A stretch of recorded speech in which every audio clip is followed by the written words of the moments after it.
புளித்தது லேவன் என்று பார்க்க போகிறோம். எடுத்து வாசிக்கலாம். மத்திய எழுதின சுவிசேஷம் 13ஆம் அதிகாரம் 33ஆம் வசனம். வேறொரு உவமை அவர்களுக்கு சொன்னார். பரலோக ராஜ்யம் புளித்த மாவுக்கு ஒப்பாயிருக்கிறது. அதை ஒரு ஸ்திரீ எடுத்து முழுதும் புளிக்கும் வரைக்கும் 3 படி மாவிலே அடக்கி வைத்தாள் என்றார். எப்பவுமே புளித்தது அப்படின்னு சொல்லும் பொழுது நமக்கு வித்தியாசமாய் தோன்றும். இயேசு கிறிஸ்து பூமியில வாழ்ந்த பொழுது பரிசேயர்களும் சரிசேயர்களையும் பார்த்து மத்தேயு அதிலே 16ஆம் அதிகாரம் 6ஆம் வசனம் 11 தொடங்கி 12 வரைக்கும் வாசித்து பார்ப்பீர்கள் என்றால் அப்படிப்பட்ட புளித்த மாவா இருக்காதீங்க அப்படின்னு சொல்லுகிறத பார்க்கிறோம். அதே போல பவுல் கொரிந்தியருக்கு எழுதும் பொழுது 5ஆம் அதிகாரம் 6-8 வசனங்களில் வாசிக்கும் பொழுது புளித்த மாவா இருக்காதீங்க அப்படின்னு சொல்லுகிறத பார்க்கிறோம். ஆனா இங்க பார்க்கும்பொழுது புளித்த மாவுக்கு ஒப்பனையாய் பரலோக ராஜ்யத்தை குறிப்பிடுகிறார். புளித்தது அப்படின்னா இன்றைக்கு யாருமே மாவை புளிக்க வைக்கிறதே கிடையாது. 40 ரூபா கொடுத்தா புளிச்ச மாவு நமக்கு வீட்டுக்கே வந்துடும். இப்ப வீட்டுக்கு டெலிவரிக்கே மாவு வந்துடுது. ஆனால் அக்காலத்துல என்ன பண்ணுவாங்கன்னா மாவு அரைப்பார்கள். மாவு அரைத்து அதுல கொஞ்சம் பழைய மாவை எடுத்து கொஞ்சம் புளிச்ச மாவை வைப்பாங்க. ஒருவேளை பழைய மாவு சுத்தமா இல்லை அப்படின்னா அதுக்குன்னு ஒரு பொருள் இருக்கு, ஈஸ்ட் அப்படின்னு ஒரு பொருள் இருக்கிறது. அதை நிறைய கொட்டினா மாவு பயனற்றதாய் போய்விடும். சரியான அளவுல கொஞ்சமா போட்டு வைத்தால் ஒரு மாவு மொத்தமா புளிக்கிறதுக்கு எவ்வளவு நேரம் ஆகும் அப்படின்னு பாத்தீங்கன்னா ஒரு முழுதுமாய் அது ஆகும். நீங்க பார்க்கறது உண்மையிலே எனக்கு ஆச்சரியமாய் இருக்கிறது. நீங்க இதுவரை அதை பயன்படுத்தியது அல்லது அனுபவித்தது போலவே இல்லை அப்படின்னு உங்க முகங்கள் தெரிகிறது. உங்களுக்கு இப்ப யாருமே அந்த காலத்துல தயிர் கூட புளிக்க வைப்பாங்க. கொஞ்சம் பாலை நல்லா காய்ச்சி கொஞ்சம் தயிரை ஊற்றி வைப்பாங்க. அது உரை ஊத்துறதுன்னுவாங்க. எனக்கு தெரிஞ்ச ஒரே உரை கீழே இறக்கிறது தான். மற்ற உரை எனக்கு தெரியாது. அதுலேயும் கொஞ்சம் ஈஸ்ட் போட்டால் என்ன ஆகும்னா அது புளித்ததாய் மாறிவிடும். ஆனால் இன்றைக்கு பார்க்க இருக்க காரியம் என்னவென்றால் இயேசு கிறிஸ்து ஓமைகளாகவே பேசிக் கொண்டிருந்தார். ஓமைகளை புரிந்து கொள்ள வேண்டும் என்றால் கொஞ்சம் சற்று யோசித்து நிதானித்து பார்க்கும்பொழுதுதான் ஓமைகள் புரியும், இல்லைன்னா புரியாது. அது மேலோட்டமாய் பார்க்கும்பொழுது ஏதோ ஒரு காரியத்தை ஆண்டவர் சொல்லி விட்டு போய்விடுகிறார் என்ற போல இருக்கும். ஆனால் இங்கே அவர் சொல்லுகிறார் பரலோக ராஜ்யம் எப்படிப்பட்டதான் புளித்த மாவுக்கு ஒப்பனையாய் இருக்கிறது. ஆனா வேதத்துல ஏற்கனவே நிறைய இடத்துல புளித்த மாவா இருக்காதீங்கன்னு நம்ம வாசித்திருக்கிறோம்ல. ஆனா இந்த இடத்துல பார்க்கும்பொழுது இவர் சொல்லுகிற சில முக்கியமான சாராம்சங்கள் திருச்சபையில அல்லது நம்மளுடைய இருதயத்துல வாழ்க்கையில எதிர்பார்க்கிறவராய் இருக்கிறார். அதை தான் இன்றைக்கு பார்க்க போகிறோம். பிரசங்கத்துக்குள்ள போவதற்கு முன்பதாக கண்களை மூடி நாம் செபித்து இந்த காலையில ஆண்டவர் நம்ம ஒவ்வொருவரையும் பரலோக ராஜ்யத்துக்கு எதிர்பார்க்கிற புளித்த மாவை போல ஆண்டவரே என்னை மாற்றுங்க என்று கேட்கும் பொழுது நிச்சயமாகவே மாற்றுகிறவர். ஏனென்றால் புளித்தது என்று பார்க்கும் பொழுது அது ரொம்ப விசேஷமானதாய் இருக்கிறது. நிறைய புளிச்சிட்டாலும் குப்பைக்கு போகும், புளிக்காமல் இருந்தாலும் அது கேடுள்ளதாய் மாறிவிடும் அதை சாப்பிடும் பொழுது. ஆனால் சரியா அளவா புளிக்கிற மாவா இருக்க வேண்டும். அப்படி இருந்தா நிச்சயமா பரலோக ராஜ்யம் நமக்குள்ளே இருக்கும் என்று நாம் பார்க்க போகிறோம். அன்பின் பரலோக பிதாவே, இந்த காலையில பரிசுத்தாவியானவர் எங்களை காணும் பொழுது சரியான அளவில் பரிசுத்தாவியானவரை உன்னதத்திலிருந்து வருகிற பரிசுத்தாவியானவரை பெற்றுக்கொண்டு எங்க வாழ்க்கையில சரியா இயேசு கிறிஸ்து சொல்லுகிறதை போல பரலோக ராஜ்யத்து எதிர்பார்க்கிற ஒரு புளித்த மாவை போல சரியான அளவுல எங்கள் ஒவ்வொருவரையும் நீங்க மாற்றும்படியாய் நாங்கள் கேட்கிறோம். வேத வசனம் ஆண்டவரே கேட்கப்படும் பொழுது எங்களுக்கு செவிகளில விழும் பொழுது அது இருதயத்துல விதைக்கப்பட்டு எங்க இருதயத்துல எழுதப்பட்டு அதன்படி நடக்கிறவர்களாய் அதை ஒவ்வொரு நாளும் அனுபவிக்கிறவர்களாய் பரிசுத்த ஆவியானவர் எங்களை மாற்றும்படியாய் எங்களை தாழ்த்துகிறோம். இந்த காலையில சத்தியம் எங்களை விடுதலையாக்கட்டும் ஆண்டவரே. பரிசுத்தாவியானவர் கேட்கப்படுகிற காரியங்களில், பிரசங்கிக்கப்படுகிற காரியங்களில் எங்களுக்குள்ளே கிரியை செய்யுங்க. இயேசுவே நாமத்தில் பிதாவே. இந்த புளிச்ச மாவுல 3 காரியம் இருக்கிறது. முதல் காரியம் என்னன்னா, மாவு புளிச்சிருச்சுன்னா, புளிக்க ஆரம்பிச்சதுன்னா தனக்குள்ளவே ஒரு கிரியேஷன் அல்லது ஒரு மாற்றம் உருவாகும். இந்த புளிச்ச தயிரை எடுத்து என்னதான் நல்ல பால்ல ஊத்தினாலும் முதல்ல என்ன தெரியுமா ஆகும்? அந்த புளிச்ச தயிர் இருக்கு பாத்தீங்களா, அது தனக்குள்ளேயே ஒரு ரியாக்ஷனை உண்டு பண்ணும். அது உண்டு பண்ணாத அது மற்ற மாவையோ மற்ற பாலையோ அது புளிக்க வைக்கவே முடியாது. அதான் முதல் காரியம். இயேசு கிறிஸ்து இங்க சொல்லுகிற பரலோக ராஜ்யத்தின் புளிப்பான மாவு அல்லது புளித்த மாவை சொல்லுகிற முதல் காரியம் என்னன்னா, முதல்ல தனக்குள்ள ஒரு புளிப்பான காரியங்கள் அல்லது ஃபெர்மெண்ட் ஆகிற காரியங்கள் ஒருவனுடைய வாழ்க்கையில இருக்க வேண்டியது அவசியம். இரண்டாவது ஒரு காரியம் என்ன தெரியுமா? இந்த புளித்த மாவு தன்னை சுற்றி இருக்கிற எல்லா மாவையும் புளிக்க வைக்கும், எல்லா மாவையும் இம்பாக்ட் பண்ணும். இயேசு கிறிஸ்து எங்க இருந்தாரோ அவரை சுற்றில ஈமுத்ததை போல மக்கள் இருந்த காரணம் என்னவென்றால், அவருக்குள்ளே இருந்த வாசனை, அவருக்குள்ளே இருந்த பிதாவுடைய சித்தம் மற்றவர்களுக்கு வாசனையாய் வீசினது என்று நாம் பார்க்கிறோம். அதே போலதான் புளித்து போயிருக்கிறோம் அப்படின்னா நமக்குள்ள இருக்கிற ஆண்டவர் எதிர்பார்க்கிற நற்கிரியைகள் மற்றவர்களுக்கு என்ன ஆகணுமா? இம்பாக்ட் ஆகணும். மூணாவது ஒரு காரியம் என்னவென்றால், இந்த புளித்த மாவு நீங்க எங்க எடுத்து போட்டாலும் அது புளித்த மாவாகவே தான் இருக்கும், மாறவே மாறாது, அது தன்மை மாறாது. அப்ப 3 காரியங்கள். ஒன்று, தன்னைத்தானே அது புளிக்க வைத்துக் கொள்ளுகிறதா இருக்கிறது. இரண்டாவது, அது இருக்கிற இடத்துல மற்றவர்களையும் தன்னை போலவே புளித்த மாவா மாற்றுது. மூணாவது, அது என்ன பண்ணாலும் அதோடைய புளிப்பு தன்மை அதை விட்டு போகவே. எலுமிச்சப்பழம் எப்ப பறிச்சாலும் அது எப்படி இருக்கும்? புளிப்பாதான் இருக்கும்.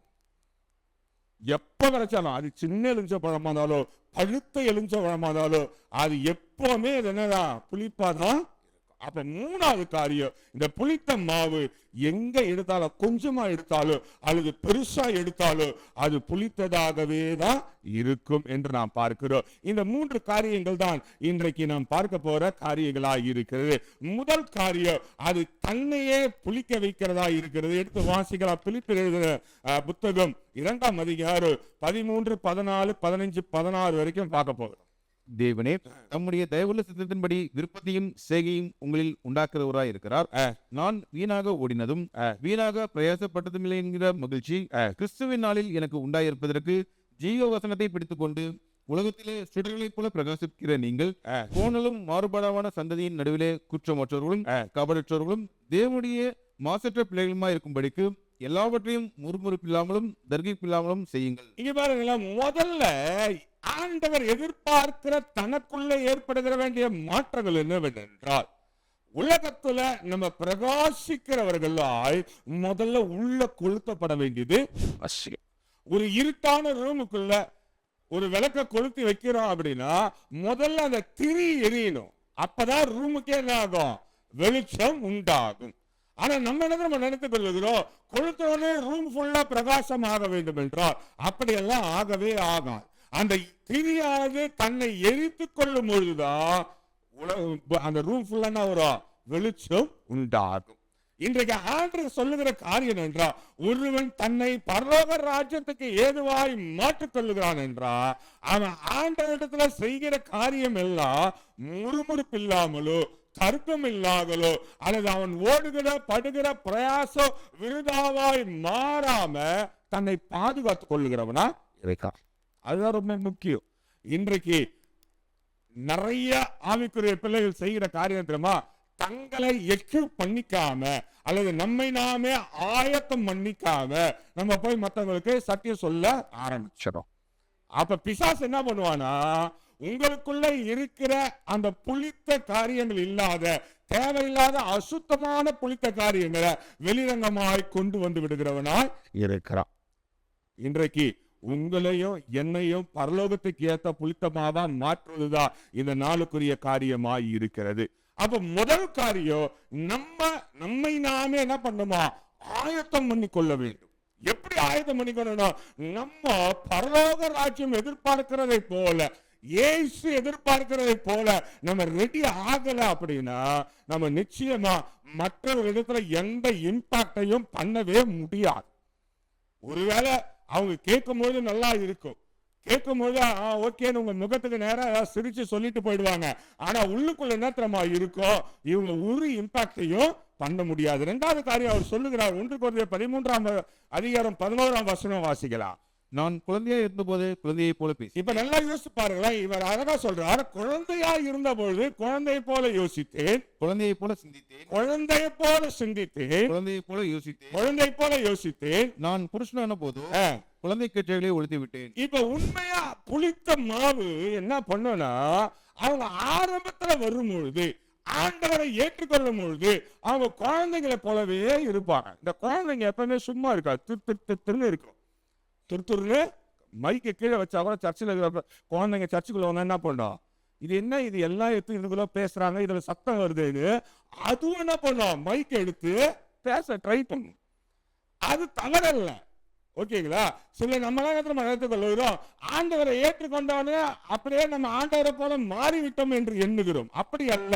குழந்தைகளாக இருந்த பொழுது அப்படி இருந்திருக்கலாம். ஆனால் பரிசுத்த ஆவியானவரை பெற்றுக்கொண்ட பிறகு நாம் புருஷருக்கு ஏற்ற காரியங்களை செய்ய வேண்டியது அவசியம். என்னைக்காவது எந்த இடத்துலயாவது எந்த ஆண்களாவது சபைக்குள்ள கத்தி பேசி பார்த்துக்கிறீங்களா? பேச மாட்டாங்க. ஏன்னு கேட்டீங்கன்னா அவங்களுக்கு தெரியும், அந்த இடத்துடைய மகிமை தெரியும், மகத்துவம் தெரியும், எப்படி அமைதலா இருக்கணும்னு தெரியும். அதையும் மீறி பேசுறாங்கன்னா அவங்க எந்த லிஸ்ட்ல வந்துடுறாங்க, குழந்தைக்கு ஏற்ற லிஸ்ட்ல வந்துடுறாங்க. அப்ப ஒன்று நாள் தெரிந்து கொள்ளுங்க, நம்ம புருஷராய் மாற வேண்டிய, அப்புறம் அடல்ட்டா மாறினாதான் உண்மையா புளிச்சமாவா இருக்கிறோம். அததான் ஆண்டவர் எதிர்பார்க்கிறார். நீங்க இன்னும் குழந்தையாவே இருந்துக்கிட்டு குழந்தையா போலவே நடித்து கொண்டு குழந்தையை போலவே பாவித்து கொண்டு இருப்பீர்கள் என்றால் நீங்க இன்னும் பரலோகத்துக்கு ஏற்ற இயேசு கிறிஸ்து எதிர்பார்க்கிற காரியங்கள் உங்களுக்குள்ள வரல அப்படின்னு தான் அர்த்தம். ஆனா அடல்ட்டா மாறுவோம் என்றால் நமக்குள்ள ஒரு மெச்சூரிட்டி இருக்கும், ஒரு பகுத்தறிவு. எப்படி ஆண்டவர் வேதத்துல நடந்தாரோ அதே போல நம்ம நடக்க ஆரம்பித்து விடும். இயேசு கிறிஸ்து கேட்ட கேள்வி எல்லாத்துக்கும் பதில் சொன்னாருன்னா கிடையாது, தெரியுமா? அவர் பின்னாடி நிறைய பேர் அவர் பின்னாடி கூப்பிட்டே வந்தாங்க. அவர் எல்லாத்துக்கும் எல்லா சத்தத்துக்கும் பதில் சொல்லவே இல்லை. எங்கெல்லாம் பரலோக ராஜ்யம் மேன்மைப்படுமோ மகிமைப்படுமோ அந்த சத்தத்துக்கு தான் அவர் செவிசாயிட்டார். ஒரு குருடன், பத்மத்தேயு என்ற ஒரு குருடன் வழி அருகே உட்கார்ந்து தாவீது குமாரனே எனக்கு இறங்கும் என்று கட்டும் போது அவன் மட்டும்தான் கத்திருப்பானா? இயேசு கிறிஸ்து அந்த அம்மா ஒரு 18 வருஷமா பெரும்பாடு உள்ள ஸ்திரீ வந்த பொழுது அந்த ஒருத்தர் மட்டும் தான் இயேசுவை தொட்டாங்களா? கிடையாது, பல பேர் தொட்டு இருப்பாங்க. ஆனா எங்கெல்லாம் பரலோக ராஜ்யத்தில் மேன்மை காரியங்கள் வருகிறதோ அங்கதான் அவர் செவி சாய்த்தார். அதுதான் மெச்சூரிட்டி. அதுதான் இன்றைக்கு ஒன்று தெரிந்து கொள்ளுங்களேன், ஆண்டவர் உங்களை மேம்படுத்துகிறார் அல்லது புளித்தமாவு பரலோகத்துக்கு ஏற்ற வண்ணமாய் உங்களை மாற்றுகிறார் என்றால் நீங்க எதற்கு செவி சாய்க்கிறீங்க, எதை செய்கிறீங்க, எதுல ஆண்டவர் மகிமைப்படுகிறார் என்பதை ஆராய்ந்து பார்க்கணும். மூன்றாவது காரியம் 2 பேதுரு 3:18 வாசிக்கலாம். நம்முடைய கர்த்தரும் இரட்சகருமாகிய இயேசு கிறிஸ்துவின் கிருபையிலும் அவரை அறிகிற அறிவிலும் வளருங்கள். அவருக்கு இப்பொழுதும் என்றைக்கும் மகிமை உண்டாதாக. இங்க பாருங்க, மூணாவது இந்த புளித்த மாவு ஆண்டு எதிர்பார்க்கிற ஹிட்டன் காரியம், நீங்க கர்த்தரை அறிகிற அறிவுல என்ன பண்ணுமா, வளரணும். வேற எதுலையுமே நம்ம ஆளுங்களுக்கு எல்லாத்துலயும் அறிவு இருக்கு, வேதத்துல மட்டும் அறிவு கிடையாது. வேதத்துல மட்டும் அறிவு ரொம்ப கம்மி, மற்ற எல்லாத்துலயும் அறிவு இருக்கு. உலகத்தை கேட்டு பாருங்க, பயங்கரமா பேசுவாங்க. அடுத்த 23ஆம் தேதி யார் ஜெயிக்க போறாங்க புள்ளி விவரத்தோட பேசுவாங்க. ஆனா வேதத்துல இயேசு கிறிஸ்துவோடைய காரியங்களை சொல்லுங்கப்பா அப்படின்னா வருஷப்படுத்தி யாராலையும் சொல்றதுக்கு ரொம்ப கடினம், ரொம்ப கம்மியா தான் சொல்லுவாங்க. இயேசு ஞானஸ்தானம் பெற்றவர் மரணத்துக்கு சிலுவையில தன் ஜீவனை விட்ட வரைக்கும் எந்த விசுவாசி அவருடைய பிரயாணங்கள் வாழ்க்கைய சரியா சொல்றோமோ அவங்களுக்கு இயேசுவை பத்தி அறிவு இருக்கு. அறிவு நம்ம சொல்லுவோம், ஆண்டவர் இந்த அற்புதம் பண்ணார், அந்த அற்புதம் பண்ணார், அந்த அதிசயம் பண்ணார், ராத்திரிகள் தூங்காம போனா எல்லாம் சொல்லுவோம். ஆனா எதை எப்ப பண்ணார்னு தெரியுமா? எல்லாத்துக்கும் ஒரு சரியான காரியங்கள் இருந்து கொண்டே இருக்கிறது என்று நாம் பார்க்கிறோம். அப்படி என்றால் இன்றைக்கு இயேசுவை அறிகிற அறிவை விட்டுட்டு மற்ற எதை தேர்ந்தாலும் அது உண்மையிலே அது வீணான காரியமா இருக்கிறது. இன்றைக்கு நீ பரலோகத்துக்கு ஏற்ற புளித்த மாவா இருக்கணும் அப்படின்னா இயேசுவை அறிகிற இன்னைக்கு அந்த அறிவு இருந்தாலே போதுங்க. ஆண்டவர் உன்னை என்னையோ எடுத்து அநேகருக்கு பயன்படுத்துகிறதாய் மாற்றி விடுவார். அந்த அறிவே இல்லாத நம்ம போய் மற்றவர்களுக்கு என்ன பண்றோம்? இம்பாக்ட் பண்ண ஆரம்பித்து விடுகிறோம். நம்ம 2வது நிலையில இருக்கிறோம். முதல் நிலையே நம்ம ஆயத்தமா இல்லை. முதல் நிலையில நம்ம வளரவே இல்லை. முதல் நிலையில வேதம் சொல்லுகிறபடி நம்ம ஜீவிக்கவே இல்லை. ஆனா 2வது நிலைக்கு என்ன ஆகிடுறோம்? போய்விடுகிறவர்களாய் இருக்கிறோம். இன்றைக்கு ஒருவேளை ஆவியானவர் உங்களோட பேசி, ஆமாங்க நான் உண்மையிலே வேதத்தை அறிகிற அறிவு எனக்கு வேணும் அப்படின்னா உண்மையிலே நீ பரலோகத்துக்கு ஏதுவான காரியங்கள் உன் வாழ்க்கையில ஆண்டவர் கொண்டு வருகிறவராயிருக்கிறார். அப்படி என்றால் நம்ம புளிக்கிறதுக்கு முன்னாடி அல்லது நம்ம முதல்ல புளிச்சிருக்கிறோமா, நம்ம பரிசுத்தாவில நிறைந்திருக்கிறோமா, நம்ம வரங்களால் நிரப்பப்பட்டிருக்கிறோமா என்று பார்த்து மற்றவங்களுக்கு என்ன பண்ணுமா? அந்த இம்பாக்ட கொடுக்கணும். அப்படி என்றால் இன்றைக்கு நீ சரியாய் அறிந்திருக்கிறாயா? 1 தெசலோனிக்கேயர் 5ஆம் அதிகாரம் 23ஆம் வசனத்தை வாசிக்கலாம். சமாதானத்தின் தேவன் தாமே அதை முற்றிலும் பரிசுத்தமாக்குவாராக. உங்கள் ஆவி, ஆத்மா, சரீரம் முழுவதும் நம்முடைய கர்த்தராகிய இயேசு கிறிஸ்து வரும்போது குற்றமற்றதா இருக்கும்படி காக்கப்படுவதாக. இங்க பாருங்களேன், 3 காரியம் ஒருத்தனுக்கு கன்ஃபார்ம்டா கிளீனா இருக்கணும். 1 ஆவி, ஆத்மா, எப்படி இருக்கணுமா? குற்றமற்றதா இருக்கணும், பிளேம்லெஸ்ஸா இருக்கணும். அப்போ ஒருவன் தன்னைத்தானே முதலாவதாக புளிக்க வைத்துக் கொள்ளுகிறான். ஒருவன் தனக்குள்ளேயே சரியான வளர்ச்சியை, ஆவிக்குரிய வளர்ச்சியை கொண்டு வருகிறான் என்றால் அவன் என்ன பண்ணுமா? குற்றமற்றவனா இருக்கணும். ஆவி, ஆத்மா, சரீரம். ஆவியில பொதுவா யாருமே உங்களை குற்றப்படுத்துறாங்கன்னா ஒண்ணு உங்ககிட்ட அசுத்தாவி இருக்குதுன்னா குற்றப்படுத்துறாங்க. சிலர்லாம் ஆவியில நிரம்பும் போது தெரியும் அது என்ன ஆவின்னு. ஆவியில் நிரம்பும் போது ஒரு சபையில் அப்படித்தான் பிரசங்கம் பண்ணியிருந்தேன். பாஸ்டர் சொன்னாரு, பிரதர் அவங்க பயங்கரமா தீர்க்க தரிசனம் சொல்லுவாங்கன்னு. அது ஆவியில நிறைய ஆரம்பிச்சோன்னே பாம்பு மாதிரியே ஆடிச்சு. பாம்பு மாதிரியே அது என்ன ஆவி பாருங்களேன். நீங்க எல்லாம் உண்மையிலேயே புளித்த மாவு, அது சர்பத்தின் ஆவு. அந்த பாசு நம்ம அப்படியே வயிறு ஒரு ஆட்டம் ஆடி தீர்க்க தரிசனம் சொல்லிச்சு. நான் நினைச்சேன், சாத்தானே உனக்கு இவ்வளவு வல்லமை பத்தியா அப்படின்னு. யோசிச்சு பாருங்க, இன்றைக்கு சபைகளில நடக்கிற கூத்துகள். நான் சொல்றது வெளியே நடந்ததை சொல்றேன். நமக்குள்ளே என்ன ஆவி இருக்கு? ஆத்துமாவை நம்ம குற்றமில்லாமல் பாதுகாத்துக் கொள்ளுகிறோமா? சரீரத்தை குற்றமில்லாமல் பாதுகாத்துக் கொள்ளுகிறோமா என்பதை பார்க்கணுங்க. அதில் தாங்க முதல்ல வளரணும். முதல்ல நம்மை ஆயத்தம் பண்ணுவது என்றால், என்னுடைய சரீரம் ஆண்டவர் தங்குகிற ஆலயமா நான் பரிசுத்தமா ஆயத்தம் பண்ணி வச்சிருக்கிறேன்னு பார்க்கணும். 2வது என் ஆத்துமாவை நான் பத்திரமா பரிசுத்தாவிட்ட ஒப்பு கொடுத்திருக்கிறேனா என்று பார்க்கணும். என் ஆவி நான் மரித்தா பரலோகத்துல எனக்கு முன்பதாய் சென்று ஆண்டவருக்கு முன்பாய் சாட்சியா இருக்குமா அப்படின்னு பார்க்கணும். இது இல்லாத நீ எவ்வளவு இம்பாக்ட் பண்ண ட்ரை பண்ணாலோ ஒண்ணுமே நடக்கவே. இன்றைக்கு நீயும் நானும் பரலோகத்துக்கு ஏற்ற வண்ணமாய் ஆவியானவர் மாற்றுகிறவராய் இருக்கிறார். ரோமர் 12ஆம் அதிகாரம் 2ஆம் வசனத்தை வாசிக்கும் போது பவுல் அழகாய் சொல்லுகிறத நம்ம பார்க்கிறோம். நீங்கள் இந்த பிரபஞ்சத்திற்கு ஒத்து வேஷம் தெரியாமல் இந்த புளித்த மாவு தனக்குள்ளே மேம்பட்டிருக்கு அப்படின்னு நம்ம பார்க்கணும்னு வச்சுக்கோல. புளித்த மாவு சிம்பிளா சொல்ற மாதிரில, ஆண்டவர் என்னை சரியா புளிக்க வைத்திருக்கிறாருங்க. நான் ஆண்டருக்கு முன்பதாய் பயனுள்ளதா ஆண்டர் என்னை தகுதியுள்ளவனாய் மாற்றிருக்கிறார்னா இந்த உலகத்தோட என்ன பண்ண மாட்டோமா? ஒத்த வேஷம் போட மாட்டோம். அடுத்தது தேவனுடைய நன்மையும் பிரியமும் பரிபூர்ணமான சித்தம் இன்னதென்று பகுத்தறியத்தக்கதாக உங்கள் மனம் புதிதாகிறதுனாலே மறுரூபமாகுங்கள். இங்க ரெண்டாவது காரியம், முதல்ல என்ன தெரியுமா, உலகத்துக்கு ஏத்த வேஷம் போட மாட்டோம். ரெண்டாவது, ஆண்டவருடைய சித்தம் என்று என்னவென்று அறிந்து அதை பகுத்தறிந்து அதை செய்கிறவர்களாய் மறுரூபமாக்கப்படுவோம். முதல்ல இன்னைக்கு இருக்கிற எல்லா ஆவிக்குரிய பிள்ளைகளும் என்ன தெரியுமா, மற்றவங்க யாரா செஞ்சா அதை இம்பாக்ட பண்ணி சபையில செஞ்சிடணும். ஒருத்தன் டான்ஸ் ஆனா சபையில எல்லாம் என்ன பண்ணோம், ஆமா. ஒருத்தன் கட்சி பற்றி தலைக்கு மேல சுத்துறான், சபையில என்ன ஆயிடணும், அடுத்த ஆளு வர்ஷிப் லீடர் பார்த்தீங்கன்னா அவங்க கட்சி பற்றி சுத்துவாங்க. இது யாரா தொடங்குது, அவன் ஒரு பைத்தியக்காரன் தலைமையில காக்கா கொசு சுத்தி இருப்பான். ஓப்பனர் மீட்டிங்ல கொசு சுத்தம் தெரியுமா, தலைமையில பாத்துருக்கீங்களா, அது கட்சி சுத்தி இருப்பாங்க. இதை பார்த்து எல்லாரும் கட்சி சுத்தணும்னு நினைச்சுக்குவாங்க. இதெல்லாம் என்ன தெரியுமா, இவங்க உலகத்துக்கு ஏத்த ஒத்த வேஷம் என்ன சொல்லுகிறது, அவனுக்கு அவன் தாளம் தான் ஆண்டவர் கொடுத்திருக்கிறார். உன் தாளம் என்னன்னு பார்த்து அதுல நீ ஆண்டவர் மேன்மைப்படுத்து, அதுல நீ முதல்ல உறுதிப்படு, அதுல உறுதிப்பட்டு அந்த தாளந்தாய் கொண்டு வந்து நீ மற்ற இடத்துல இம்பாக்ட் பண்ணும்போது அது அழகா ரீச் ஆகிறதா இருக்கும்.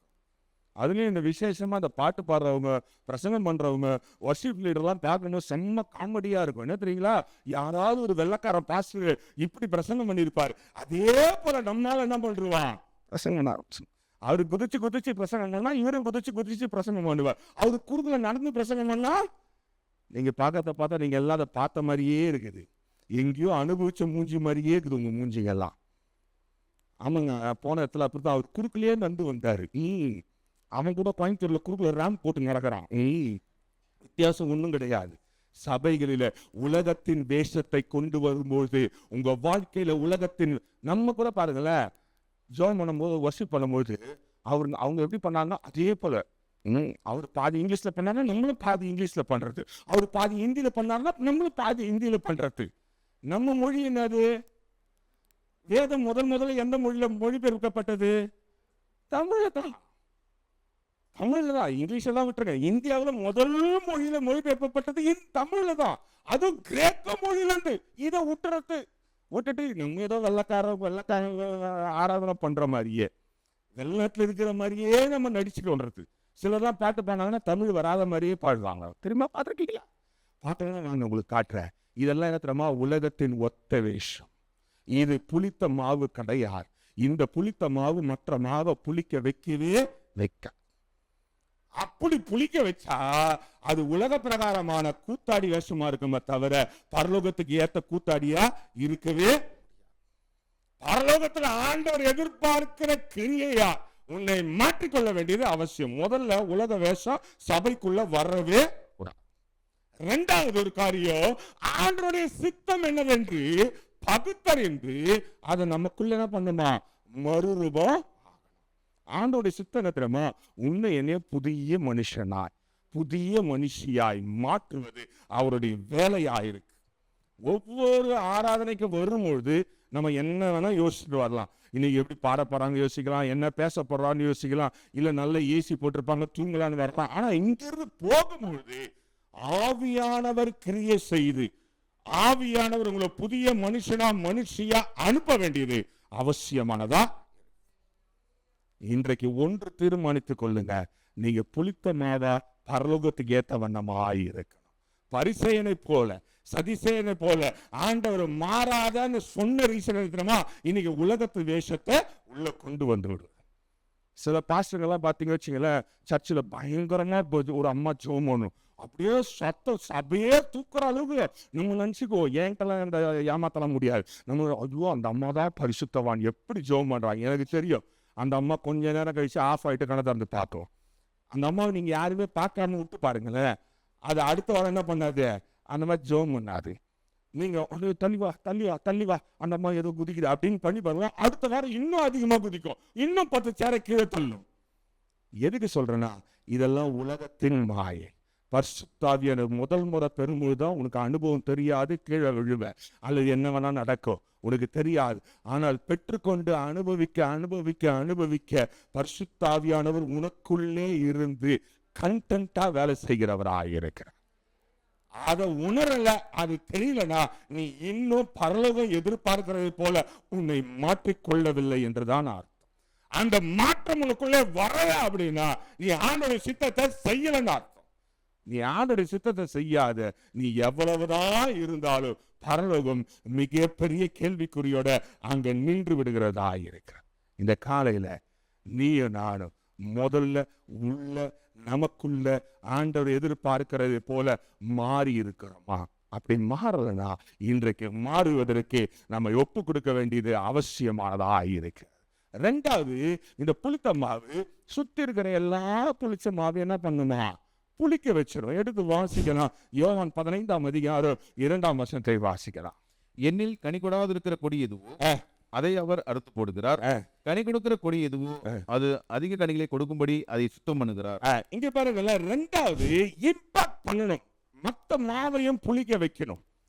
அந்த மத்த மாவை புளிக்க வைக்கும் பொழுது அது எப்படி புளிக்க வைக்கணும்னா கனி கொடுக்கிற காரியங்களை தான் புளிக்க வைக்கணும்.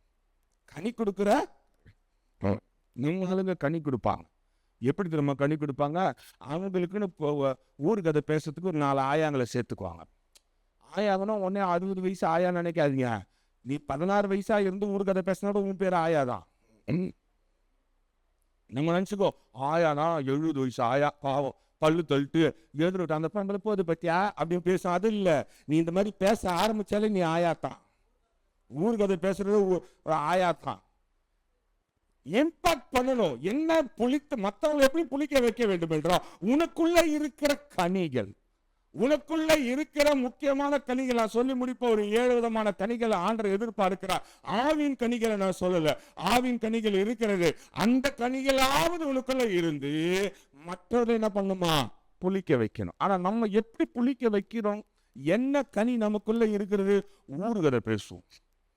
சபைகளில் விசுவாசிகள் செய்யறதுக்காக ஊறுகதை. இது வேற வீடு விட்டு வீடு போய், சிஸ்டர் நீங்க எப்ப வீட்டுல ஃப்ரீயா இருப்பீங்க? எதுக்கு வர? அவரை பத்தி பேசியா ஆகணும். இப்போ எனக்கு என்ன, சிஸ்டர் வீட்லயே உட்காரு, அங்கேயே 2த்தையும் ஒன்னா போட்டு பாடுறோம். நானும் மூப்புறம் வந்து இது ஒரு கனி. ரெண்டாவது ஒரு கனி தெரியுமா? சபைக்குள்ள உட்காந்துக்கிட்ட இவங்கெல்லாம் பாடுறாங்க. நான் பாட்டு இது உன்னால பாட முடியலனா, உனக்கு பாட பிடிக்கலனா, உனக்கு வர்ஷிப் பண்றது பிடிக்கலனா, நீ முட்டி போட்டு நீ உன்னுடைய காரியத்தை பரிசுத்தமா மாற்றிக்கொள்.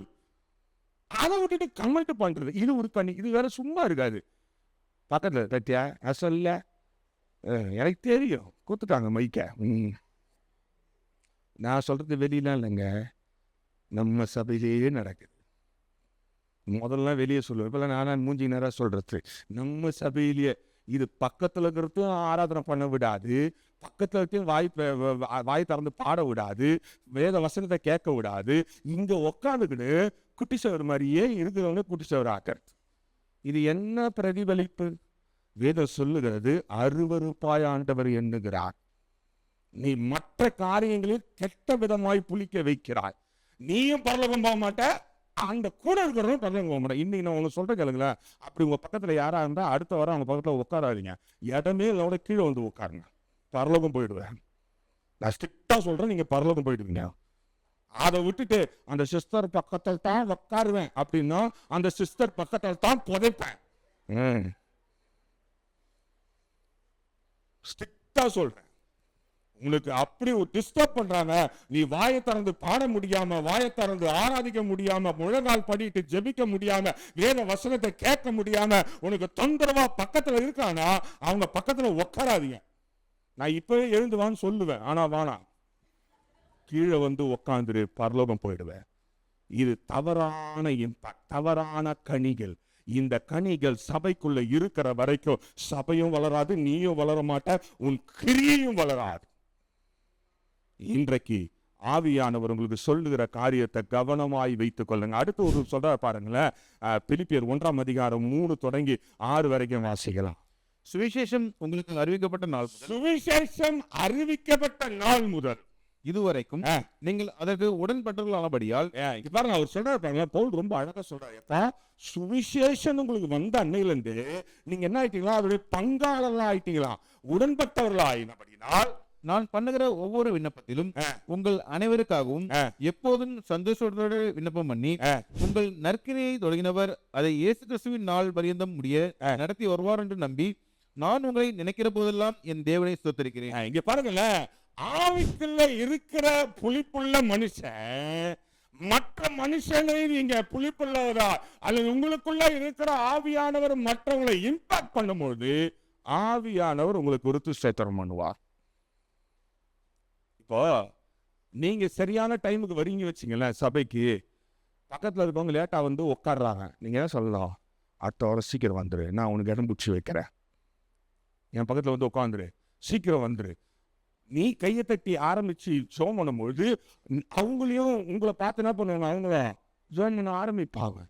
அப்போ ஆவியானவர் மகிமைப்படுவார். பவுல் சொல்றா பாருங்க, பிலிப்பிய சபையை பார்த்து, நீங்க ரட்சிப்பு வந்த நாள், சுவிசேஷம் உங்களுக்கு வந்த நாள் முதல் தொடங்கி நீங்க சீரா அழகா இருப்பதை காணும்பொழுது நான் ஆண்டவர் என்ன பண்றேன், ஸ்தோத்தரிக்கிறேன். இன்றைக்கு உங்களை பார்த்து உங்க பக்கத்துல இருக்கிறவங்க உங்களை குறித்து ஆண்டவருக்கு ஸ்தோத்திரம் பண்ணுவாங்களான்னு யோசித்து பாருங்க. அப்படி பண்ணலன்னா நீங்க சரியா புளிச்சு மற்றவங்களையும் புளிக்க வைக்கல. நீங்க புளிச்சிருக்கிறீங்க, கேடுள்ளதை புளிக்க வைத்து மற்றவர்களையும் கேடுள்ளதாய் மாற்றுங்க. இதுதான் பரலோகத்துல ஆண்டவர் சொல்றாரு, நீ உன்னை புளிக்க வைத்ததை போல சுத்தமாய் புளிக்க வைத்து மற்றவர்களையும். இன்னைக்கு உங்க பக்கத்துல ஒருவங்களை பார்த்து, அடுத்த வாரம் நீ சீக்கிரமா நம்ம 2 பேரும் சேர்ந்து ஒரு 10 நிமிஷம் ஜெபம் பண்ணிட்டு ஆராதனைக்குள்ள போலான்னு நீங்க சொல்லுவீங்க வச்சுங்களேன், ஆவியானவர் சந்தோஷப்படுவார். நீ ஒரு ஆத்மாவை சரியா வழி நடத்துறன்னு வாரு. நீ பாடும்போது உனக்கு பாட்டு தெரியலையா, பரவாயில்ல, கண்ணை திறந்து டிவியில போறத பார்த்து பாடு. பாட்டு வரலையா, பரவாயில்ல, கண்ணை மூடி ஜெபம் பண்ணு அப்படின்னு நீ பக்கத்துல ஒண்ணு அறிவுரை சொன்னா ஆண்டவர் உன்னை குறித்து மேன்மை பாராட்டுவார். இன்றைக்கு அததான் பவுல் எதிர்பார்க்கிறான். சபைகளில் அததான் எதிர்பார்க்கிறோம். சபைக்குள்ள இருக்கிற நீ மற்றவர்களை சரியா சத்தியத்துக்குள்ள நடத்துகிறாயா? 3வது காரியம் சொல்றாரு பாருங்களேன், மத்தேயுல இயேசு கிறிஸ்து சொல்றாரு 5:16 வாசிங்களேன். இவ்விதமாக மனுஷர் உங்கள் நற்கிரியைகளை கண்டு மனுஷர் உங்களுடைய நற்கிரியைகளை கண்டு பரலோகத்தில் இருக்கிற உங்கள் பிதாவை மகிமைப்படுத்தும்படி பரலோகத்தில் இருக்கிற உங்க பிதாவை மகிமைப்படுத்தணுமா? உங்க நற்கிரியைகளை சபைகளில மனுஷர்கள் காணும் பொழுது என்ன சொல்லணும், அவங்க என்ன சத்தியத்துல இருக்கிறாங்க அப்படின்னு சொல்லும் போது யாரு மகிமைப்படுவாரா? பரலோகத்தில் இருக்கிற பிதா மகிமைப்படுவார். உங்கள் வெளிச்சம் அவர்கள் முன்பாக பிரகாசிக்க கடவுள். உங்களை பார்த்து அவங்க பரலோகத்துக்கு வரணும். உங்கள் வெளிச்சம் எப்படி இருக்கணுமா? அவங்கள பரலோகத்துக்குள்ள வழி நடத்தணும். அப்படிப்பட்ட ஒரு கிரியை தான் உண்மையிலே சபையில வேணும். அப்படிப்பட்ட கிரியை தான் சபையில. ஆனா நமக்கு ஒரு இளிச்சமாயம் இருக்கான் பத்தியா, அவன் பேர் என்ன? ஆனா அப்படி விடவே மாட்டான். நீங்க இப்படி மாறணும், மற்றவங்களையும் பரலோகத்துக்கு கொண்டு வரணும், உங்களுக்குள்ள இருக்கிற வெளிச்சம் வெளியே பிரகாசமாய் வீசணும் என்று எண்ணும் பொழுது உங்க பக்கத்துல அந்த வாரம் வேணும்னு ஒரு ஏழாவரமான ஆளை உட்கார வைப்பான். அந்த ஆள் உங்களையும் விட மாட்டான், அவனும் போக மாட்டான். இன்றைக்கு ஒன்று தீர்மானிங்க. ஆண்டவர் சொல்றாரு பாருங்களேன், அழகா உங்க நற்கிரியையினால நற்கிரியைனா என்ன தெரியுமா? உங்க பக்கத்துல ஒரு இடம் இருக்குதுன்னா உங்க வீட்டுல இருக்கிறவங்க எப்பயாவது வரப்போறாங்க. சிலர்லாம் பாத்தீங்கன்னா முதல்லயே வந்து இடம் பிடிச்சிருவாங்க, வரிசையா இடம் பிடிச்சிருவாங்க. யாராவது வந்து இடங்குது இல்ல வராங்க, வெளில போ அப்படின்றது. இவங்க எப்ப வருவாங்க கேளுங்களேன், என் ஆத்துமாவே கர்த்தரை ஸ்தோத்திரி அப்படின்னும் போது அவங்க குடும்பத்திலாம் வருவாங்க. ஏன் தெரியுமா? வந்து முஞ்சோன்னு சும்மா போறதுல, பாஸ்டர் நாங்க வந்துட்டோம், குடும்பமா ஜெபம் பண்ணுங்க, வந்து முன்னாடி நின்று ஜெபம் பண்ணுங்க. ஏன்னா என்ட்ரி போடணும்ல, வந்துட்டோன்னு. நீ அதை விட்டுட்டு உன் பக்கத்துல ஒரு இடம் இருக்குதுன்னா சிலர்லாம் பார்த்தீங்கன்னா இந்த லைன்ல உட்காந்துக்குவாங்க, எந்த லைன்ல, அயல் லைன்ல உட்காந்துவாங்க. அந்த பக்கம் 2 சேருக்கு வேலையா இருக்கும், உள்ள போய் உட்காந்துலாம். நீ போ, நற்கிரிய மூஞ்ச பார்த்தாலே தெரியுது. இதெல்லாம் நற்கிரியைகள். இவங்களே முதல்ல வெளிச்சம் இல்லை, வந்த உடனே நீ உள்ள போய் உட்காந்து வரவங்களை வாங்க பிரைஸ் லார்ட் எப்படி இருக்கீங்க, நல்லா இருக்கீங்களா, வாங்க ஆராதனை பண்ணலாம் அப்படின்னு சொன்னா அது நல்ல கிரியை. அது ஆண்டவர் எதிர்பார்க்கிற கிரியை, அது பரலோகத்துக்கு ஏதுவான கிரியை. இன்றைக்கு உன் வாழ்க்கையில நீ என்னைக்காவது அதை செஞ்சிருக்கிற அப்படின்னா நான் சொல்றேன் கேட்டுக்கல, இன்னைக்கு ஆண்டவர் எதிர்பார்க்கிற புளித்த மாவு நீ தான். நீ பரலோகத்துக்கு ஏதுவான புளித்த மாவு. அப்படி செய்யலனா என்னைக்காவது பரிசுத்த ஒப்பு கொடுத்து, ஆண்டவரே எனக்குள்ள இருக்க நற்கிரியைகள் வெளியே வரட்டும், உன்னை பார்க்கும்போது வீட்டுக்கு போன உடனே என் பக்கத்துல ஒரு பிரதர் உட்கார்ந்தாருங்க. அவர் பார்க்கும்போது ஆவியானவர் எனக்குள்ள அப்படியே ஒரு அனலா இருந்ததுன்னு சொல்லணும். 2ஆம் வசனம் சொல்லுகிறது, உன் இளமையை குறித்து ஒருவனும் உன்னை இதுதான் ரொம்ப கவனியம். உன் இளமையை குறித்து ஒருவனும் உன்னை என்ன பண்ணக்கூடாதா, அசட்டை பண்ணாதபடி எதுலெல்லாம் கவனமா இருக்கணும்னு அவர் சொல்றாரு பாருங்க. 7 காரியங்கள். இந்த இளமனா நீங்க நினைத்து கொள்ளக்கூடாது 30 வயசுல இருக்க வாலி பசங்க தான் இளமை. அந்த இளமைய சொல்லல. நீ ஆண்டவரை ஏற்றுக்கொண்ட நாள் தொடங்கி இளமையா இருக்க குறித்து உன்னை ஒருவனும் அசட்டை பண்ணாமல் இருக்க நீ முதல்ல எதுல தெரியுமா கவனமா இருக்கணுமா, மற்றவங்களிடத்துல நீ பிரகாசமா இருக்க, உன்னுடைய புளித்த காரியங்கள் மற்றவங்களுக்கு புளிப்பாய் மாற முதல்ல உன் வார்த்தையில கவனமா இருக்கு. வார்த்தையில இன்னைக்கு நம்ம வார்த்தையினால மற்றவர்களிடத்துல எந்த அளவுக்கு இம்பாக்ட் பண்ணி இருக்கிறோம், வார்த்தையிலும் நடக்கையிலும், மூணாவதாக அன்பிலும் ஆவியிலும் விசுவாசத்திலும் கற்பிலும். விசுவாசிகளுக்கு என்னவா இருக்கணுமா, மாதிரியா? ஆமா. உலகத்தினாலுக்கு நான் மாதிரி. நான் வேலை செய்யற இடத்துல கேட்டு பாருங்க பிரதர், ஐயோ பிரேக் விட்டாங்கன்னா நான் அப்படியே முழங்கால நின்று ஜோம் பண்ணுவேன். சபக்குள்ள நாரி போதும் வாழ்க்கை. அங்க சாட்சியா இருந்த என்ன பிரயோஜனம்? சபையில உன் கூட இருக்கிற உன் விசுவாசி உன்னை பத்தி நல்ல விதமா சொல்ல முடியலனா கம்பெனில ஊரா கதையை போய் நமக்கு எதுக்கு? முதல்ல ஒண்ணு நல்லா தெரிஞ்சுக்கொள்ளு, நீ இருக்கிற சபையில விசுவாசிகளுக்கு முன்பதாக நீ எப்படி இருக்கணுமா, மாதிரியா இருக்கணும். இங்கவே இல்லைங்க. எங்களுக்கு என்ன வந்து அந்த தெருவில் கேட்டு பாருங்களேன், நான் சொந்த போட்டதே இல்லை, அவ்வளோ சாந்தமான ஆளு. ஆனா சபைக்குள்ள என்ன பண்றது, வாயை தந்தாலே சண்டை தான். அந்த சிஸ்டர்கிட்ட பொருள்கிட்ட வாயை குத்துறாதீங்க, வீட்டுக்கு போக மாட்டீங்க. காரணம் என்னவென்றால் வேதம் சொல்லுகிறது, உன் இளமையை குறித்து ஒருவனும் அசட்டை பண்ணாதபடி எல்லா காரியத்திலையும் நீ மாதிரியா எக்ஸாம்பிளா இரு. உன்னை பார்த்து உனக்கு அடுத்து வர்றவங்க காரியங்கள் பார்க்கும்பொழுது ஓகே அவர் மாதிரி இருக்கணும். அதுக்குதான் நான் சொல்ற பெஸ்ட் ஐடியா தெரியுமா, வந்தியா சோத்திரம் பண்ணியா, ஆராதிச்சியா சோத்திரம் பண்ணியா, பக்கத்துல இருக்க பிரதருக்கு சோத்திரம், இந்த பக்கம் பிரதருக்கு சோத்திரம், முன்னாடி இருக்கிற பாஸ்டருக்கு சோத்திரம், வீட்டுக்கு போயிட்டே இரு. ஏனென்றால் ஒண்ணு நீ வார்த்தையினால மற்றவர்களை ஆதாயப்படுத்த முடியும்னா நீ உட்கார்ந்து பேசு. இல்ல உன் நடத்தையினால ஆதாயப்படுத்த முடியும்னா உன் நடத்தையினால மற்றவர்கள் ஆதாயப்படுத்து. இல்ல உன் அன்புனால ஆதாயப்படுத்த முடியுமா செய். இல்ல எதுலுமே என்னால இருக்க முடியாதுங்க அப்படின்னா நீ மாதிரியா இல்ல அப்படின்னா உன்னால சபைக்கும் புளித்தது வேஸ்ட். உன்னால சபையும் கேடா. சில புளித்த மாவு நாத்தடிக்கும் தெரியுமா உங்களுக்கு? நாத்தடிச்ச மேல தோசை சொல்ல முடியாது. தோசை ஒரு ஆயாங்களாம் அம்மாங்களாம் கை தூக்குங்க பார்ப்போம். வீட்டில் யாரெல்லாம் பாசார் எங்க பாசார் அந்த பிக் பாஸ்கெட்ல சொன்னது ஸ்விக்கியில் தோசை ஆம்பேன் புளிச்ச ரொம்ப புளிச்ச மேலே தோசை சுட்டா வாய்க்கு போகும்போது துப்புனேன்னு தூணும். இப்போ உங்களுக்கு புரியும், சிலர்லாம் அப்படிதான் இருக்கு. எனக்கு சிலர்லாம் ஜோம் பண்ணும்போது அப்படிதான் இருக்கு. ரொம்ப புளிச்சிருங்க, நாத்தம் வெளியே வருது. அப்படி இருக்கும்பொழுது அதை வைத்து மற்றவர்களையும் நீங்கள் கேடு உள்ளவர்களாய் மாற்றுங்க. இன்றைக்கு ஒப்பு கொடுத்து, ஆண்டவரே என்னை சரியான பரிசுத்தாவில சரியான வல்லமையினால என்னை பரிசுத்தமாக்கி மற்றவர்களையும் என் கிரியையினால வார்த்தையினால அன்புனால கற்பினால நடத்தையினால நான் மாதிரியா என்னை மாற்றுங்கன்னு கேட்டுப்பாரு. ஆவியானவரை போல உதாரணமாய் உன்னை மாற்ற ஒருவராலும் கூடாது. இன்றைக்கு நீ சரியா புளிச்சிருக்கியா? மற்றவர்களை சரியா புளிக்க வைக்கிறியா? நீ சரியா வளர்ந்திருக்கிறியா? உனக்குள்ள இருக்கிற காரியங்களை நீ சரியா வளர்த்திருக்கிறியா? நான் இந்த அறவேக்காட்டெல்லாம் விட்டுருங்க. அறவேக்காடுலாம் நாங்கள் சொல்லுவோம் எப்படின்னா, ஒரு 2 பாட்டு, பெர்க்மன்ஸ் பாட்டு, ஒரே ஒரு சங்கீதம், பேருக்கு முன்னாடி இருந்து நம்ம போட்டுக்குவாங்க. சொல்லுங்க பார்ப்போம். Pastor, reverend, doctor, right, left, centre, front, end, back, top, down எல்லாத்தையும் போட்டுக்குவாங்க. 2 பெர்க்மன்ஸ் பட்டம் தெரியும்.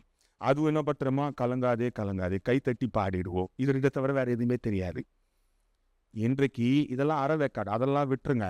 அது வேகாததெல்லாம் தூக்கி எங்க போடணும்? குப்பையில தான்.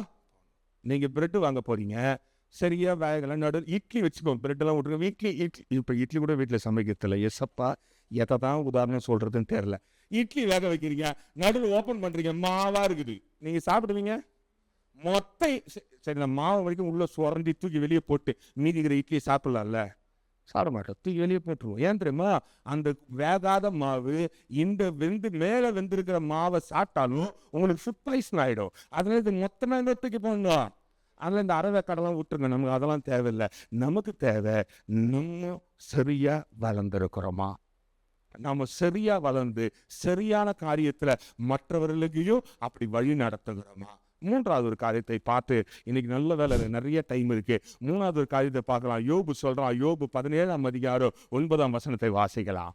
நீதிமான் தன் வழியை உறுதியாய் பிடிப்பான், சுத்தமான கைகள் உள்ளவன் மென்மேலும் பலத்து போவான். மூன்றாவது ஒரு காரியம், இந்த சரியா புளிச்சு சரியா வளர்ந்து சத்தியத்துல நிக்கிறவனை எங்க தூக்கி போட்டாலும் அவன் அப்படிதான் இருப்பான். தெரியுமா உங்களுக்கு? நீங்க சரியா புளிச்ச கொஞ்சோடு தயிர் எடுத்து எவ்வளோ குண்டான் பாலில் ஊத்துனாலும் அது என்ன பண்ணும்? எல்லாத்தையும் அழகா புளிக்க வைக்கும், அதே டேஸ்ட்டுக்கு புளிக்க வைக்கும். அதே போல நீங்க சத்தியத்துல சரியா வளர்ந்துருப்பீங்க அப்படின்னா நீதிமான் தன் வழி என்ன பண்ணுவானா? உறுதியாய் பிடிப்பான், உறுதியா இருப்பான். அவன் தெரிந்து கொண்ட வேத வசனத்தின்படி, அவனோட பேசின ஆவியானவருடைய சத்தியத்தின்படி அவன் உறுதியாய் பிடித்து கொண்டு அதை பார்க்கிறோம். சுத்தமான கைகள் உள்ளவன் மேலும் மேலும் என்ன பண்ணுவானா? பலப்படுவான். மேல ஒன்னும் செத்தாயிட்டு தான் போவான். அவன் அசைக்கப்படுவதில்லை, அவன் எந்த காற்றுக்கும் வளைவதும் இல்லை. சூறாவளியே வந்தாலும் இங்கிருந்து பிடுங்கி கொண்டு போய் தூர போட்டாலோ அவன் திரும்பவும் அங்கேயே முளைத்து வேரூன்றி நின்று கனிகளை தருகிறவனாயிருப்பான். அதுதான் உண்மையான ஆவிக்குரிய வாழ்க்கை, அதுதான் உண்மையான நீதிமானுடைய வாழ்க்கை. நீதிமான் எங்க போனாலும் நீதிமான் தான். எந்த இடத்துல இருந்தாலும் அவனுக்கு சத்தியம் தெரியும்படினால சத்தியத்தின்படியே நடக்கிறவனாக இருக்கிறான். இதுல இன்னொரு படி மேல போய் அவர் சொல்லுகிறார், 2 கொரிந்தியர் 5ஆம் அதிகாரம் 17ஆம் வசனத்தை வாசிக்கலாம். இப்படி இருக்க ஒருவன் கிறிஸ்துக்குள் இருந்தால், ஒருத்தன் கிறிஸ்துக்குள்ள இருக்கிறான் வைத்துக் கொள்ளுங்களேன், அவன் புது சிருஷ்டியா இருக்கிறான், பழையவைகள் ஒளிந்து போயின, எல்லாம் புதிதாயின. எல்லாத்தையும் ஒழித்துருங்க. சத்தியம் நமக்கு நல்லா தெரியும் அப்படின்னா பழச உடனே விட முடியலன்னா கூட கொஞ்சம் கொஞ்சமா தன்னை கழுவி கழுவி கழுவி கழுவி சுத்தமுள்ள பாத்திரமாய் மாற்றிக்கொள்ளும். நீங்க ரொம்ப அடி பிடிச்ச பாத்திரத்தை கழுவும் போது எனக்கு தெரியல, விம் போட்டா உடனே கழுவுமானு, அதெல்லாம் போய் நானும் வீட்டில் வச்சு கழுவி பார்த்துக்கிறேன், அதெல்லாம் போனதே கிடையாது. அப்போ போட்டு கழுவுனா ஒரே வாசனை போவாது. அதுக்கு என்ன பண்ணும்? கொஞ்சம் ஊற்றி சுட்டனை ஊற்றி ஊற வைக்கணும். சுட்டனை ஊற்றி ஊற வச்சா தானா அதுக்குள்ள ஒரு அழுக்கெல்லாம். ஆமாம், அதுக்கு தான் அம்மா கூப்பிட்றாங்க, வாங்க 1 மணி நேரம் அபிஷேக ஆராதனை நடத்துகிறேன், 1 மணி நேரம் சுட்டணி ஊற்றுறேன், உங்களை ஊற வைக்கிறேன், உங்களுக்கு இருக்கிற அழுக்கெல்லாத்தையும் எடுத்து சுத்தமுள்ள பாத்திரமாய் உங்களை மாற்றுகிறேன். இன்றைக்கு ஒன்று யோசித்து பாருங்களேன், வேதம் சொல்லுகிறது, நீங்க சத்தியத்துல ஸ்ட்ராங்கா இருக்கிறீங்க அப்படின்னா நீங்க எங்க போனாலும் அதே சத்தியத்தில் தான் இருப்பீங்க.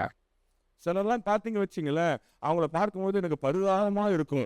ஏன் தெரியுமா? வேதம் சொல்லுகிறது, ஒருவன் ஆவியானதுக்கு விரோதமாய் எந்த காரியத்தை செஞ்சாலும் தீர்வு புத்தகத்துல பேரை கிறுக்கி போட்டுருவார். நம்மளால எப்படி தெரியுமா? இங்க பரிசுத்தாவி பெற்றுக்கொண்டு சக்கர பக்கரம் கட்டி இருப்பாங்க, கல்யாணம்னு வரும்பொழுது அல்லது வீட்டில் ஏதாவது ஒரு விசேஷம்னு வரும்பொழுது ஆவியானதை தூக்கி ரூம்ல போட்டு பூட்டி வச்சு வெளில செய்வாங்க. எதுக்கு? நீ யாருக்கு இவ்வளவு வேஷம் போடுற? கடைசியில் என்ன தெரியுமாகும்? அங்க ஜீவ புத்தகத்துல பேரே இருக்காது. நமக்கு என்ன தெரியுமா நினைச்சுக்கிறோம்? நான் ஞானஸ்தானம் எடுத்து விட்டேன், அன்றைக்கு என் பேரை ஜீவ புத்தகத்துல எழுதி விட்டார், அவருக்கு கிறுக்கப்படாம இருக்கு என்று கிறுக்கிடுவார். அதுக்கப்புறம் அங்க போனா கிறுக்கின பேரை யாராவது வாசிப்பாங்கல்ல?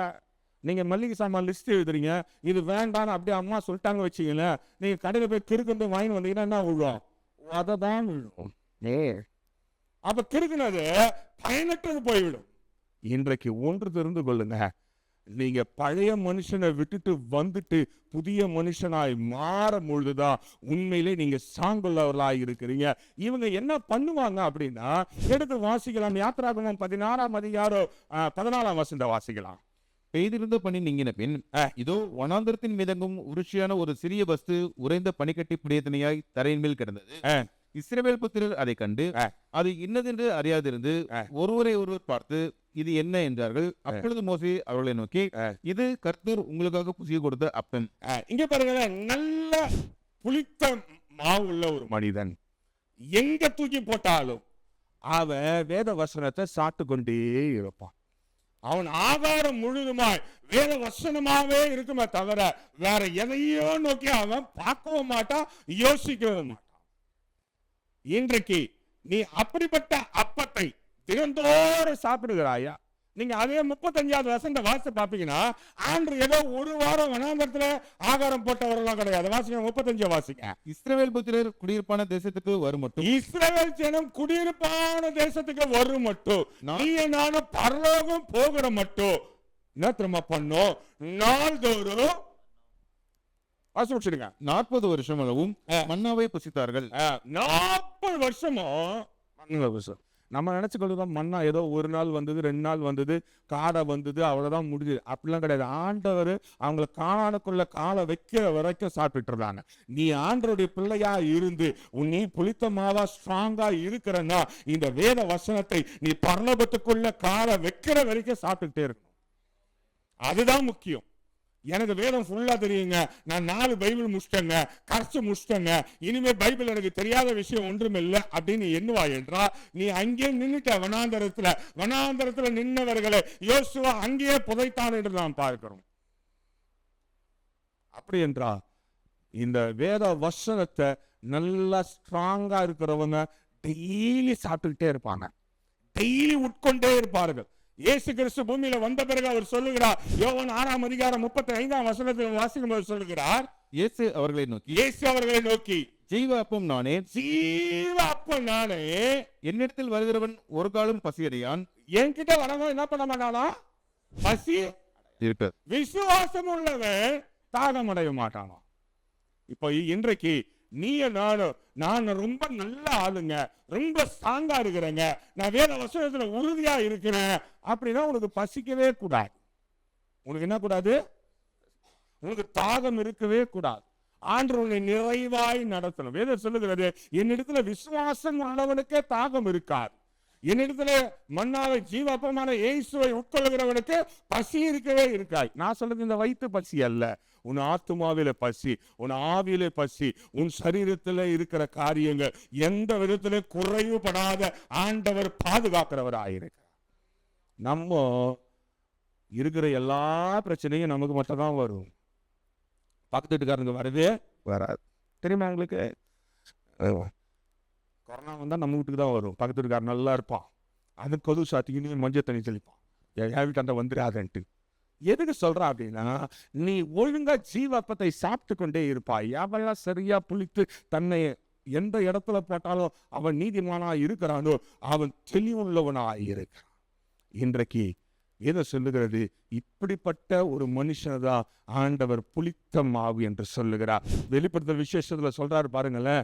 இன்னொரு படி மேல போய் 2:17 வாசிக்கலாம். ஆவியானவர் சபைக்கு சொல்லுகிறதை காதுள்ளவன் கேட்கிறான்.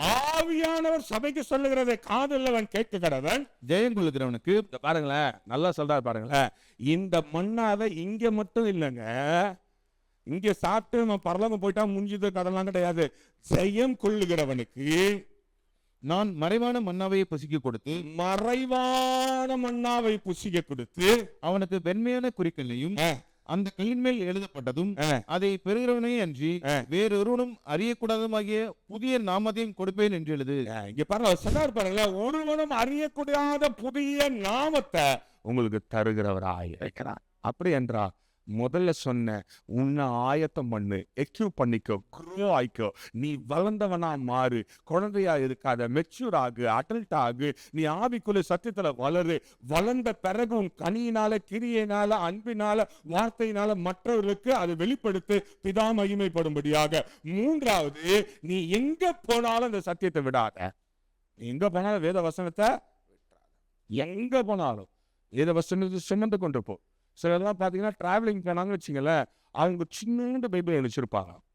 முதல்ல அந்த பைபிள்லாம் ஒழிக்கணுன்ற இவ்வளோண்டு பைபிள் பாக்கெட்டில் ஒரு பாஸ்டர் பார்த்தா பின் பாக்கெட்டில் வச்சுன்னு வர்றாரு, பர்ஸ் மாதிரி. பிரதர் பைபிள் எடுத்துன்னு வரல, எத்தனை பிரதர் பிரதர் அப்படின்னு பர்ஸ் மாதிரி எடுக்கிறார். நான் ஏதோ பர்ஸ் எடுத்துக்கணும் உள்ள. அந்த காலத்தில் ஃபிலிமில் ரஷ்யாவுக்கு சைனாவுக்குலாம் பைபிள் அனுப்புவாங்க, பார்த்துருக்கீங்களா, கேள்விப்பட்டிருக்கீங்களா? நெகட்டிவ்ல அனுப்புவாங்க, சின்னதாக இருக்கும், நெகட்டிவ்ல தான் பைபிள் போகும். ஏன்னா அங்கே பைபிள் தடை செய்யப்பட்டதுனால அதை ஃபிலிமில் வச்சு டிஸ்பிளேல வச்சு படித்துக் கொள்வார்கள் ஒரு காலத்தில், இப்போ கிடையாது. அந்த மாதிரி எடுத்துன்னு பார்த்தா பைபிளே தாங்குது. அப்போ நீ சாப்பிடும் போது தட்டு இவ்வளோ பெருசாக இருந்தாலும் அரை இட்லி வச்சா போதுமா? தட்டு நிறைய சோறு வேணும்னா பைபிள் அவ்வளோ பெருசாக வச்சிரு. இப்போ நான் வச்சுக்கிறேன், எனக்கு கண்டு தெரில, உங்களுக்கு நான் இவ்வளோ பெருசாக வச்சுக்கணும்னு சொல்லலை. அட்லீஸ்ட் பார்க்கறது பைபிள் மாதிரியாவது வெயி. சிலர்லாம் டைரி மாதிரியே வச்சுருப்பாங்க பைபிளை, சிலர் பாக்கெட் புக்கு மாதிரியே வச்சுருப்பாங்க. பைபிள் மாதிரியே வெறி, மண்ணாவே வெயி. வேத வசனத்தை வேத வசனமாகவே உட்கொள்ளு. அதுதான் பரலோகம் போனாலும் உனக்கு அங்க மறைவான மன்னாவை ஆண்டவர் செய்யும் கொள்ளுகிறவனுக்கு தருகிறவராயிருக்கிறார். இன்றைக்கு இப்படிப்பட்டவங்களுக்குள்ள இருக்கிற நல்ல கனிகள் என்னவென்றால் எடுத்து வாசிக்கலாம். முடிக்க போற லூக்கா 5:6 அந்தபடியே அவர்கள் செய்து தங்கள் வலை கிழிந்து போகத்தக்கதாக மிகுதியான மீன்களை பிடித்தார்கள். இங்க பாருங்களேன், இயேசு கிறிஸ்து வந்த பிறகு மீன் பிடிக்கிறவங்களா 2 பேரை பார்த்தாரு, மீன் பிடிக்கிறவங்களா மாத்த போனாரு. ஆண்டவர் எதிர்பார்க்கிற நல்ல புளித்த மாவு என்ன திறமா பண்ணோம்? முதல்ல என்ன திறமா பண்ணோம்? அது தனக்குரியதை கொடுக்கும். பேதுரு என்ன பண்ணா? கேட்டாரு, இப்ப படகை கொடுன்னாரு. யாருன்னே தெரியாது. நல்லா கவனிங்க, பேதுருக்கு இயேசு யாருன்னு தெரியும்? அவர் ஒன்றும் ஊழியத்தை தொடங்கவே இல்லை. இயேசுக்கு யாருன்னே தெரியாது. பேதுரு கொடுத்தான் படகை. உன் கையில் இருக்கிறத நீ நல்ல புளித்த மாவா இருக்கிற, பரலோகத்துக்கு ஏதுவான மாவா இருக்கிறன்னா ஆண்டவர் உன் கையில கேட்கறத ஆண்டவருக்கு நீ கொடுப்ப. நல்லா கவனிக்கணும், பேதுரு யாரு கொடுத்தான்? இயேசுக்கு தான் கொடுத்தான். அதனால நான் அந்த பாஸ்டர் கேட்டார் கொடுத்த அந்த கதைலாம் கிடையாது, இயேசுக்கு தான் கொடுக்கணும். ஓகேவா? நல்ல நம்ம பிள்ளைங்க ஏடாகுடமா, நம்ம பிள்ளைங்க நம்ம விசுவாசிங்க ஏடாகுடமா யோசிக்கிறது. அவரு கேட்டாருங்க, அவர் ரொம்ப கஷ்டப்படுறாரா பாகிஸ்தான் பார்டர்ல. அவர் அங்கே இருக்கட்டும், அங்கே ஒன்று செய்யட்டும், நம்ம இங்கே வளருவோம். அப்போ ஒன்று யோசிங்க, கையில் இருக்கிறத கொடுங்க. 2வது ஒரு காரியம், அவன் சொன்னதை கேட்டான். மீன் வலையை அலசி கொண்டு இயேசு சொன்னதை நல்ல மாவு புளித்த மாவு கொடுக்கும், கேட்கும். 3வது கீழ்ப்படிந்தான். என்ன படிந்தான்? வாடா போலான்னாரு. அவன் என்ன சொன்னான்? ராமுதான் நான் கஷ்டப்பட்டோம், இருந்தாலும் ஐயரே உன் வார்த்தையின்படியே கீழ்ப்படிஞ்சான். நல்ல புளிச்ச மாவுக்கு பரலோகத்துக்கு ஏற்றது முதல்ல கொடுக்கும், கேட்கும், படியும், கீழ்ப்படியும். 4வது அவன் ஆண்டவர் சொன்ன திசையில தான் வேலை செஞ்சான். 4வது என்ன பண்ணா? ஆண்டவர் சொன்ன டேக் டைரக்ஷன்ஸ் ஃப்ரம் காட். இயேசுவிடத்துல உங்கள் வழிகளை கேட்டு அவர் சொல்றபடி செஞ்சாதான் வலை கீழ அளவுக்கு மீன் கிடைக்கும். அதை விட்டுட்டு நீ உன் இஷ்டத்துக்கு வேலை செஞ்ச, எனக்கு எதுவுமே வரல, என் இஷ்டத்துக்கு செஞ்ச எதுவுமே வரலன்னா கிடையாது, வராது. நல்ல மாவு, நல்ல புளித்த மாவு, அது அழகாய் ஊற வைத்து 3 படி அளவுக்கு அவர் எப்படி அந்த ஸ்திரீ செய்தாலோ அதே போல இருக்கிறவ ஆண்டர்கிட்ட டைரக்ஷன்ஸ் கேட்பா. அடுத்தபடியா இருக்கிறதெல்லாம் விட்டுட்டு ஆண்டர் பின்னாடி வந்தான். ஆண்டர் பின்னாடி இன்னைக்கு மாலை ஆராதனைக்கு அம்மா வாங்கினாங்க, எல்லாம் கை தூக்குனீங்க. அவங்க எதுக்கு தான் கை தூக்க சொல்றாங்கன்னே தெரியாம தூக்குனீங்க, சிக்கினீங்க. எதை சொல்லுகிறது? நல்ல புளித்த மாவு பேதுரு ஆண்டர் விட்டுட்டு வாடானாரு, வந்துட்டான். இன்றைக்கு உன்னை ஆண்டவர் ஒரு காரியத்துக்கு வா என்று செய் என்று சொல்றாருன்னா அதை செய், முறுமுறுப்பு இல்லாத. முதல்ல சொல்லிட்டா, அதான் இப்ப திரும்ப சொல்லல, நேரம் போய்கொண்டே செஞ்சா, விட்டுட்டு வந்தா. அடுத்தது இயேசுவை மாத்திரமா ஃபாலோ பண்ணான், வேற யாரையும் ஃபாலோ பண்ணலங்க. அவனை யோசிச்சு பாருங்களேன், இயேசு சிலுவையில அறைய கொண்டு போனாலும் அவன் கடைசி மறுதளிக்கிற தருணமே வந்தாலும் யாரை ஃபாலோ பண்ணா? இயேசுதான் ஃபாலோ. நம்ம கடைசி வரைக்கும் இயேசு மாத்திரம் தான் ஃபாலோ. மனிதர்களை ஃபாலோ பண்ணாதீங்க. மனுஷன் ஒரு நாள் உங்களை வழி தெரியாம விட்டுட்டு போயிடுவா. ஆனா நீ இயேசுவை ஃபாலோ பண்ண வேண்டியது அவசியமானதாக இருக்கிறது. கடைசியா என்ன செய்யறியோ அதை தெரிஞ்சு அவன் சொன்னான் பாருங்களேன். எங்களை பார்த்தா எங்களுக்குள்ள அந்த பயம்லாம் இருந்தது. எப்பொழுது அப்போஸ்தலர் 3ஆம் நடவடிக்கையில ஆவியானவர் எனக்கு வந்த பிறகு அவன் 1000ங்களுக்கு முன்பதாய் எழுந்து நின்று சத்தியத்தை தெரிந்து பிரசங்கித்தார். இன்றைக்கு இந்த சத்தியம் உங்களுக்குள்ளே ஊடுருவி சென்றிருக்கும் என்றால் நீங்க நல்ல புளிச்சமாவு, நல்ல புளித்த மாவு பரலோக ராஜ்யத்துக்கு தேவை, பரலோக ராஜ்யத்தின் பணிக்கு தேவை, பரலோக ராஜ்யத்தின் வேலைக்கு தேவை, ஆத்ம அறுவடைக்கு தேவை, மற்றவர்களை தேற்றுவதற்கு தேவை. அப்படி நீ இருக்கிறன்னா ஆண்டவர் உன்னை கொடுத்து மேன்மை பாராட்டுவா. இல்லை என்றா கண்களை மூடி இன்றைக்கு ஆண்டவரே என்னை நல்ல புளித்தமாவா மாத்துங்க ஆண்டவரே, முதல்ல என்ன ஆயத்தம் பண்ணுங்க ஆண்டவரே. Lord, grow me inside. என்னை எனக்குள்ளவே வளங்க ஆண்டவரே என்று கேளுங்க. ஆண்டவர் உனக்குள்ளவே வளப்பா. வேத வசனத்தை வச்சு வளப்பா, சத்தியத்தை வச்சு வளப்பா. இன்றைக்கு கேட்ட சத்தியத்தின்படி உன்னை தெளிவா அழகா காரியங்களை தெரிவித்து உன்னை மாற்றி வளர்க்கிறவர். இரண்டாவது, உன் நற்கிரியைகளை கொண்டு மற்றவங்களுக்கு இடத்துல ஆண்டரை கொடுத்து பிரதிபலிச்சா போதும். கண்ணாடியை போல இருந்தா போதும். நீ ஆவியானவருடைய ஒளியை வாங்கி கண்ணாடி எப்படி அந்த பிம்பத்தை வெளியே அனுப்புகிறதோ அதே போல உனக்குள்ள இருந்த ஆவியானவர் கிரியை செய்ய நீ இடம் கொடுக்கும் பொழுது நீ நிச்சயமாகவே மற்றவங்களை மாற்றுவாய். நீ அங்க உன்னை பெருமைப்படுத்தணும், நீ பெரிய ஆளு, எனக்கு தான் எல்லாம் தெரியும் நினைச்சு அங்க அண்ணா அந்த இடம் ஆவியானவர் மகிமைப்படாமல் போயிடுவார். மூன்றாவது, நீ எங்க தூக்கி போட்டாலும் மன்னாவை விட்டுறாத, சத்தியத்தை விட்டுறாத, வேத வசனத்தை விட்டுறாத, வேத வசனத்தின்படியே வாழ்ந்து கொண்டு.